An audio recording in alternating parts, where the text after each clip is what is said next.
Okay, so just collecting a car for the customer up in Selbridge. It's a Skoda. It's in for a service. Customer's not complaining of any issues with the car, but we're just noticing now when we've collected it, the airbag light is on. As you can see just there, the airbag light is staying on.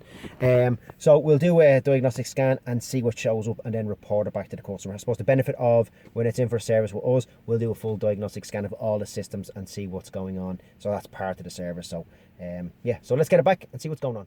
Read the error code on this Skoda for the airbag. I'll just take it over and have a look. So what do we have here? We've got driver side front knee bag igniter circuit resistance too high. So when I see an error code like that, when it says resistance too high, it tells me that there's an issue either with the airbag, a problem with the wiring, or either with the block connector or the actual wiring itself, something's broken. But look, there's a little bit more history to this car than meets the eye, so I'm going to take it over and show you what I found. It's blown my mind of what somebody's had to do to this car, but let's have a look.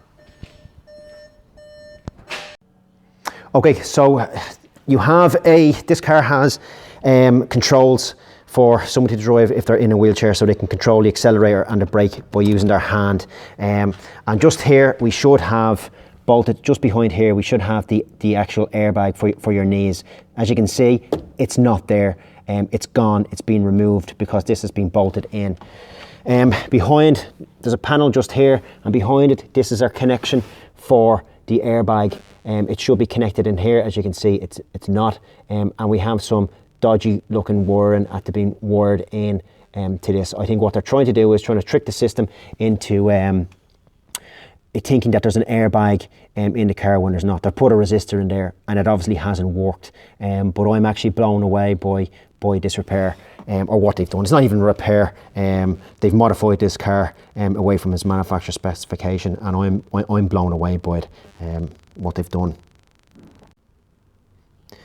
Now look, I can understand that an airbag being here, if it is, these are put in place and there's an airbag here, it's not going to deploy correctly, and they don't have the space. But look, the question has to be asked, did they get permission to do this from Skoda? And if they did not, and they just did this on their own bat, it has huge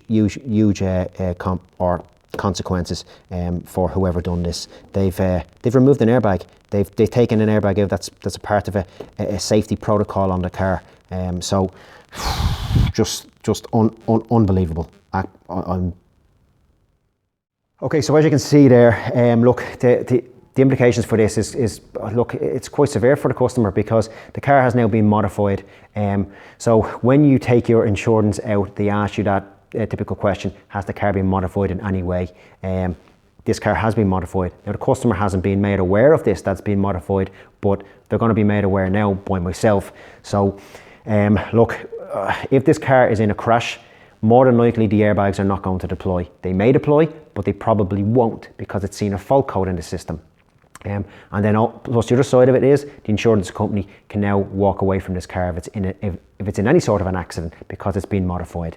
So I'm going to be informing the customer what I found. I have pictures, the whole lot. And look, to be honest, I'll be recommending them to get onto their solicitor on this because it's going to escalate fairly quickly, I would imagine. And somebody's probably going to lose their job over this.